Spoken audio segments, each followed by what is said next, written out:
Let's go through 7 tips to instantly improve the look of your mobile footage. I'm going to show you small tweaks that can have huge impacts when filming, and the result will be a much more professional look on your mobile smartphone.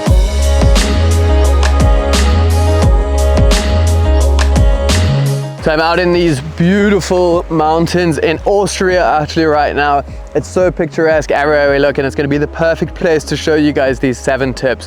I want to go through some of the small tweaks you can do to the ways that you film to make your footage look much more professional on your smartphone, as well as a little bit of editing techniques to make sure that you are making the most of the footage that you are able to capture. I'm going to be demonstrating these 7 mobile tips on my iPhone with the native iPhone app. You guys can use Filmic Pro or whatever other smartphone app that you guys want to be using, but for me, generally, I'm trying to be like run and gun, quick, easy, smart, and streamlined, and that's the reason that I'm going to be using the native iPhone app. All of these tips are going to work in any app, and they're also going to work on pretty much any phone that you guys have as well. The first tip is going to be somewhat of a base tip and something that you'll most likely use through the rest of these tips, as well as kind of any shots that you guys are going to be capturing. Nothing shouts amateur video quite like a shot that's changing exposure midway through moving around your frame. If your phone is trying to compensate for filming in one dark area into another highlighted area, and that shift in exposure, it's a dead giveaway. So the first thing that we want to do is when we over in our native iPhone app, when we're pointing it at our scene, we can actually lock our exposure and autofocus. We can easily do this just by tapping where you want your exposure and focus to be, and then holding to lock that focus and exposure on that particular scene. Now, when we move our phone around, our exposure and autofocus isn't going to be changing. The other thing we can do to protect our highlights is by using this little sun, we can pull down our exposure to make sure that we aren't blowing out any of those highlights that are going to be incredibly difficult to bring back in our editing software, because the highlights are going to be lost very easily in any digital video. Tip 2 is going to be staying away from shooting at your average eye level. You can make your shot significantly more interesting just by lowering that angle all the way down. You can try looking down. A top down is a great way to show a nice detail or something you want to emphasize, or try looking up. This gives the feeling of something being grand and often delivers really dramatic results.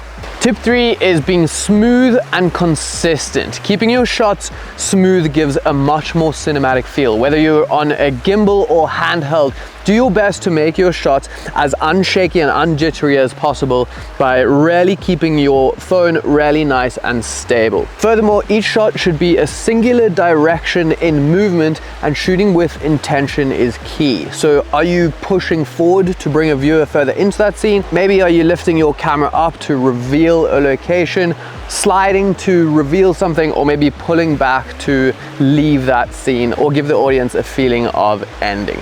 If you guys are enjoying these tips, I actually have a full in-depth mobile videography course which is on a limited sale right now, and if you want to learn a whole lot more from going from beginner to pro at mobile videography, check out the course. It's linked in the top of the description, and like I mentioned, limited discount, so go and check it out if you guys do want to level up your mobile videography. Tip 4 is going to be using slow motion. It's an easy but often overlooked way to make your footage stand out. The first thing this is going to do is help with stability when filming handheld, because anything you slow down is going to be a much slower and controlled movement, eliminating a lot of that micro jitter. The other thing it's going to allow you to do is emphasize certain details or things that you want the viewer to notice. Take this shot for example. It's okay, but shooting it in 120 frames per second allows me to slow it down to something like 25%, and just look at the difference between these. And it isn't limited to action either. Let's take something like this handheld slide,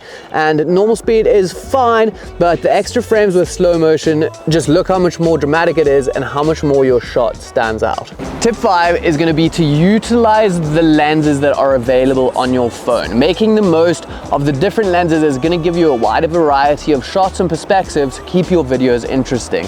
Most phones, like my iPhone, iPhone has 3 different lenses integrated in here, a wide, a medium, and a tele. Be mindful of when you want to use each lens where. Maybe you're showing a big location, it would make sense to be in that wide. Maybe you're showing a close-up detail, you might want to swap over into the tele. If you want to cover all of your bases, you can get 3 shots of each scene. By shooting each scene or shot with each one of these different lenses, allowing you to capture those 3 different perspectives, and having the 3 different options is a really nice way to make sure that you're never lacking when you get back to that edit. Tip 6 is to utilize your smartphone's available features. Phones, we all know, are getting pretty crazy these days, and it makes sense to use all of the features that your phone offers to make your videos look the most professional that you can. If you're on one of the newer iPhones, you can try something like the cinematic mode, allowing you to replicate the shallow depth of field look often seen on expensive camera and lens setups. This gives you a cinematic look by isolating your subject and blurring out that background. Once we've captured all of our shots, there are a couple other things we can do in editing, and tip 7 is going to be your colors. So here's a shot straight out of camera. Here is my usual grade applied, and here are the specific techniques for mobile. Mobile videography's #1 dead giveaway is that overly sharpened, saturated, and contrasted look.